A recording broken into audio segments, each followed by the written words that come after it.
കോട്ടയം കാഞ്ഞിരപ്പള്ളിയിൽ പാമ്പ് കടിയേറ്റ് വയോധികൻ മരിച്ചു. ഇടക്കുന്നം സ്വദേശി രാജു കുഞ്ഞപ്പനാണ് മരിച്ചത്. ഇന്നലെ രാവിലെയാണ് പാമ്പ് കടിയേറ്റത്. വിവരങ്ങളുമായി സനോജ് സുരേന്ദ്രൻ ചേരുന്നു. സനോജ്, എന്താണ് സംഭവം?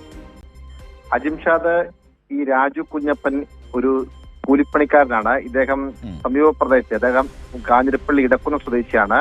അദ്ദേഹത്തിന്റെ വീടിന്റെ സമീപ പ്രദേശത്തെ കൂലിപ്പണിക്ക് പോയി ഒരു സ്വകാര്യ വ്യക്തിയുടെ ഭൂമിയിൽ പണിയെടുക്കുകയായിരുന്നു. രാവിലെ പണി ആരംഭിച്ച് കുറച്ചു സമയം കഴിയുമ്പോഴാണ് ഇദ്ദേഹത്തെ പാമ്പ് കടിച്ചത്. പാമ്പ് കടി ഏറ്റുവെന്ന് അദ്ദേഹം നിലവിളിച്ച് പറയുമ്പോൾ സ്വകാര്യ വ്യക്തി, അതായത് ആ വീടിന്റെ ഉടമസ്ഥൻ ഓടിയെത്തുകയായിരുന്നു. അപ്പോഴേക്കും പാമ്പിനെ കണ്ടെത്താൻ കഴിഞ്ഞില്ല എന്നുള്ളതാണ് പ്രാഥമികമായിട്ട് ലഭിക്കുന്ന വിവരം. പാമ്പ് കടിച്ചതിന്റെ മുറിപ്പാടുകൾ അദ്ദേഹത്തിന്റെ കാലിലുണ്ടായിരുന്നു. ഉടൻ തന്നെ ഈ രാജു കുഞ്ഞപ്പൻ കുഴഞ്ഞു വീഴുകയായിരുന്നു. പിന്നീട് അദ്ദേഹത്തെ വളരെ വേഗത്തിൽ കാഞ്ഞിരപ്പള്ളിയിലെ സ്വകാര്യ ആശുപത്രിയിൽ എത്തിച്ചുവെങ്കിലും മരണം സംഭവിക്കുകയായിരുന്നു. എന്തായാലും നിലവിൽ ഇപ്പോൾ അദ്ദേഹത്തിന്റെ മൃതദേഹം കാഞ്ഞിരപ്പള്ളി സ്വകാര്യ ആശുപത്രി മോർച്ചറിയിലാണ് സൂക്ഷിച്ചിട്ടുള്ളത്.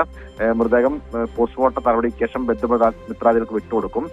സമീപ നാളിൽ പാമ്പ് കടിയേറ്റ് മരണപ്പെടുന്ന ഒരു ആദ്യ സംഭവമായി മാറുകയാണ് ഇത്, അജിംഷാദ്. ശരിയാണ്, കാരണം ഈ മഴക്കാലം എത്തിയതിനു ശേഷം ഇത്തരത്തിൽ പാമ്പ് കടിയേറ്റ് മരിക്കുന്നത് ഇല്ലായിരുന്നു. ഇപ്പോഴിതാ അതുകൂടി എത്തുന്നു എന്നുള്ളതാണ്. സനോജ് സുരേന്ദ്രനാണ് വിവരങ്ങൾ വിശദാംശങ്ങൾ നൽകിയത്.